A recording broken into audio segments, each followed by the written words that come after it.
طالبانو ملکوت سماوات چې ور ولیدل، ابراهیم علیه السلام چې کله ملکوت اسمانانو ولیده نو یو سړي ته وکتل ګناه یې کوله، دومره تاثیر پکې سوی و طالبانو. کله چې ملکوت اسمانونو ولیده طالبانو بل فکر باندې سوی و. یو سړی ولیده ګناه یې کوله طالبانو، بس مړیک.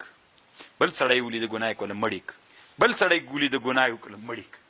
چې الله ورته ویلي ټوله دنیا ختمه یې که نه څه کوې. بیا طالبانو ورته ویلي، الله عز وجل ورته ویلي یا به توبه په عاصي باسي، که توبه یې ویستله خو ښه، که توبه یې ونه ویستله دا سړی یا به توبه وباسي د ګناه یې چې وکړه، یا به توبه که توبه یې ونه ویستله پرېږده مړ کوه یې مه. کیدای شي د الله د ده له صلب د شانه داسې انسانان پیدا کړي چې ډېر ښه انسانان وي. خو دا طالبانو پرونی خبر مې څه درته کوله د وحدت الوجود، تاسې که فکر ته داسې لیوني غوندې وشت غوندې سوي وی. دا طالبانو که لږ موږ د رښتیانن په هغه مرتبه کې موږ وایي طالبانو څه وشتان به ولو که نه، که هغې کې طالبانو وحدت الشهود ته تللي وو موږ به څه رقم ته وو. ابراهیم علیه السلام طالبانو یو دم الله مرتبې د چا ته وویو، نور یې ملکوت السماوات والارض ته یې بوت. نو طالبانو ورونو چې داسې نادرې مرتبې ته یې بوتو چې سړی به ولیده مړ به یې وایي ګناه کوي. نو طالبانو هغه داسې یو نادره مرتبه کې نو الله عز وجل دنیا طالبانو له مرتبو نه ډکه کړې ده او مرتبې دي او پکې چې مرتبې دي.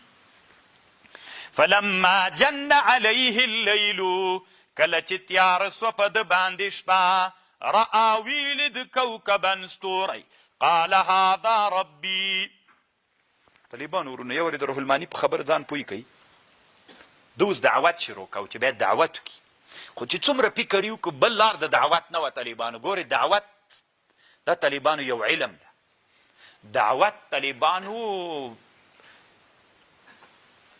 د اوس زمانه کې طالبانو ورونو د انسانانو ته چې دعوت کوي، زه کله کله د خپلو شاګردانو ته وایم مل تاسې یو ټکي ته فکر وي، نن عصر کې چې کوم ملایان په کوچاني ژوند کې دي، اما په کوچانۍ ژبه دې غږېږي، خو کوم علما خصوصا چې فتح راغلي اوس علما بازارو ته راغلل، د بازارو خلک ډېر متمدن او علمي خلک وي، په وړو وړو خبرو طالبانو قناعت نه کېږي. دا دروغ دی کلي کې چې ویلې داسې وه، پیر صاحب داسې راغی، ماما صاحب داسې راغی او داسې والوته بیا یې داسې ویسته، دا خبرو باندې طالبانو دا خلک بیا نه مني. د سره مني یې هلته طالبانو هغه بېچارهګان خلک یې علم نه لري چې څه دې ورته ویلې مني یې، اما دا خلک بیا هغه خبرو باندې چې هلته دې کولې که هغه دلته وکړي د انسانان اصلاح څه کوي، کفر ته به یې بوځي. همداسې ده که نه، که تاسې نه شولی پوهې په خبر باندې. اوس طالبانو مونږ کلي کې بس هر رقم ته خبرې کوو چې خوله مو وځي ملا په کېناست هغه کوي، اما چې بازار ته راغلې او د بازار د کابل په یو ښه جومات کې امام وې، هلته پروفیسران درته راځي، نو هغوی ته به داسې خبرې کوي که هغه خبرې دې دلته کولې، دلته بیا دا انسانانو ته اصلاح نه ده طالبانو، دا انسانان څوک کېږي. اوس یوه دوا د طالبانو، یوه دوا د یو سړي دپاره زهر ده، د بل دپاره شفا ده که نه. نو هماغه یو دعوت د طالبانو هغوی دپاره مفید ده، خو دا خلک پرې مړه کوي. ګوره دوی ته چې غږېږي د دوی د مزاج مطابق به غږېږي، دوی ته به داسې علمي استعداد باندې دلته به داسې عالم راولې چې د دوی په مزاج وغږېږي.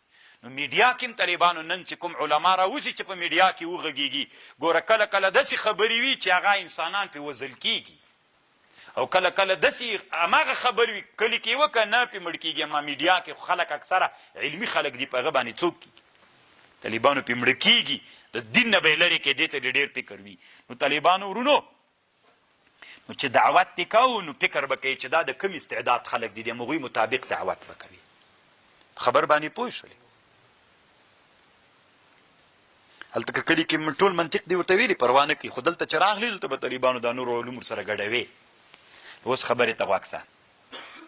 کله چې هغه راغی ابراهیم علیه السلام ویلي چې زه باید دوی سره دعوت وکړم، الله نبي را لېږلی، دوی د بت پرستۍ نه راوباسم، څنګه یې راوباسم که یو دم وچ ورسره ودرېږم نه مني. خو راځه زه صحیح ده ما هم دې تاسې د بوتان ومنل، خو چې تاسې راځئ چې دا اوس څه رقم ته کېږي. یو ستوری راوخته طالبانو، وي دا هغه د رب. دوی هم خوشحاله سول لکه زمونږ مذهب خو یې رښتیا تایید را روانو طالبانو ټوله ورځ شپه تېره سوه، طالبانو وغورځېد. ستوری چې وغورځېد وی د دې عبادت کوي چې غورځي، دوی ته شک ور واچو.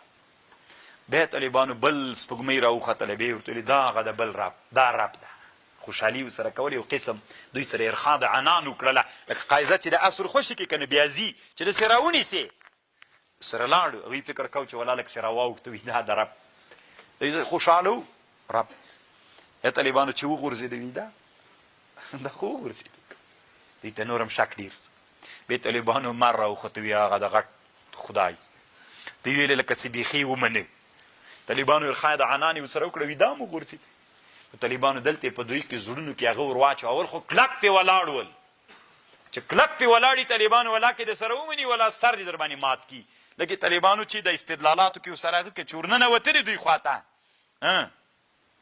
هغه کې خبرې ورسره وکړي نو طالبانو دوی ته هم شک ور واچو ستې طالبانو بیرته د توحید خبرې ورته شروع کړې نه دا رب ده نه دا رب ده نه دا رب ده رب یو بل څوک ده خبر باندې پوه نو دا دعوت نه ده دا خپله دکتورا د طالبانو په دنیا کې والله دې موږ ته هم راولي چې د دعوت په دې اصولو باندې ځان پوه کړو